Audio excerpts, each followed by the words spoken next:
할렐루야, 좋은 아침입니다. 오늘도 기쁜 삶을 살기로 선택합시다.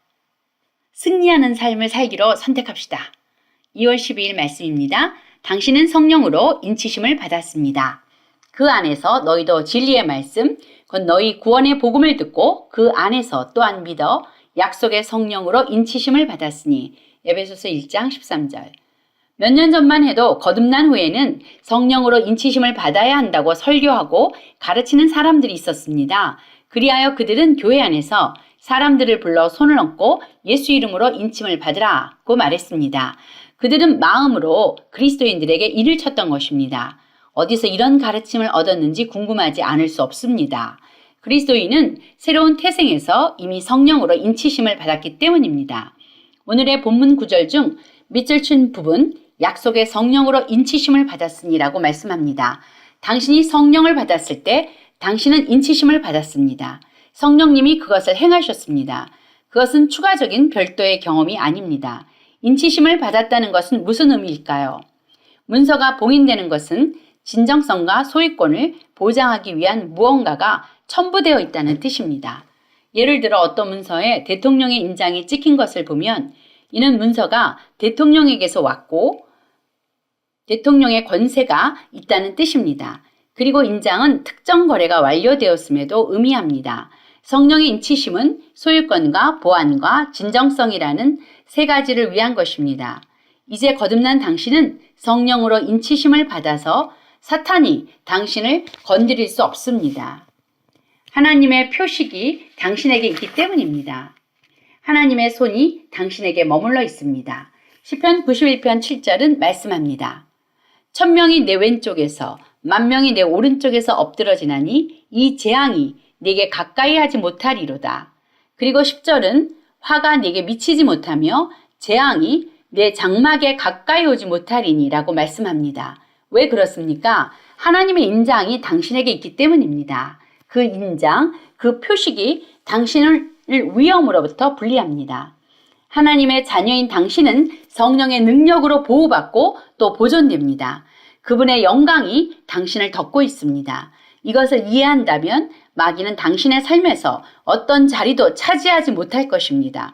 두려움은 당신 안에 거하지 못할 것입니다.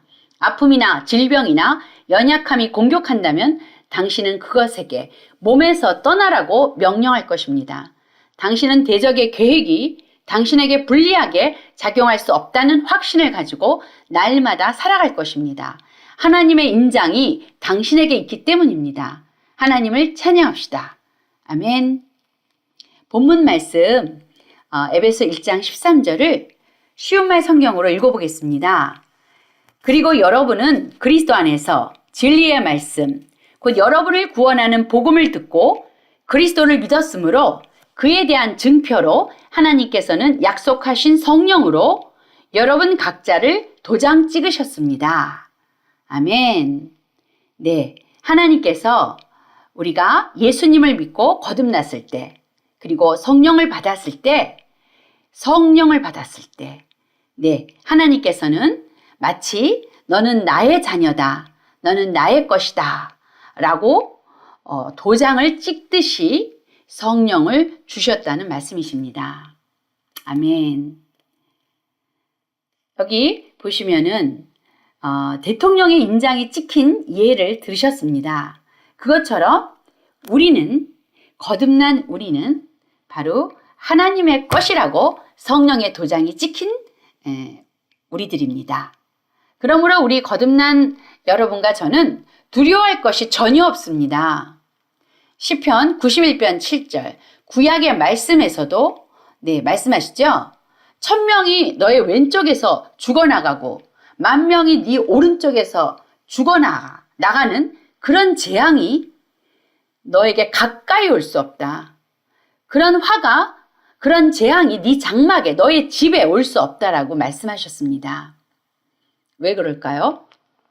바로 하나님의 도장이 찍혔기 때문이죠. 바로 성령을 받았기 때문입니다. 할렐루야. 아멘. 여기서 그 두려움 얘기하시면서 질병에 대한 얘기를 합니다. 요즘에 많은 사람들이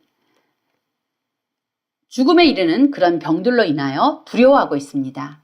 지금도 끔찍한 고통 가운데서 신음하고 있는 많은 사람들이 계십니다. 우리는 예수께서 채찍을 맞으셔서 주님이 값을 치르셨기 때문에, 그리고 성령을 받아서 영생을 받았기 때문에 그런 질병이나 아픔들이 왔을 때 예수의 이름으로 대적할 수 있습니다. 또한 로마서 8장에서 하나님이 말씀으로 확정해 주셨어요. 죽은 예수를 살리신 하나님의 영이 너희 안에 있기 때문에 너희가 죽을 수밖에 없는 그런 상황이 있다 할지라도 너희 죽을 몸을 살리실 것이다 라고 말씀하셨습니다. 이렇게 하나님의 인장이신 성령님이 우리 안에 계십니다. 하나님을 찬양합니다. 할렐루야. 우리 참고 성경 시편 125편 1절에서 2절 읽어보겠습니다. 주님을 의지하는 사람은 시온산과 같아서 흔들리는 일이 없이 영원히 서 있다. 산들이 예루살렘에 감싸고 있듯이 주님께서도 당신의 백성을 지금부터 영원토록 감싸 주신다. 아멘. 함께 고백하겠습니다. 나는 성령의 인치심을 받았습니다. 산들이 예루살렘을 두름같이 나는 주님의 보호에 잠겨 있어서 해로부터 보호되고 보존됩니다. 주님의 신성한 능력을 통해 나는 생명과 경건에 필요한 모든 것을 받았으므로 나를 대적하여 만들어진 무기는 성공할 수 없습니다. 내가 그리스도 안에 거하기 때문입니다. 하나님을 영원히 송축합니다.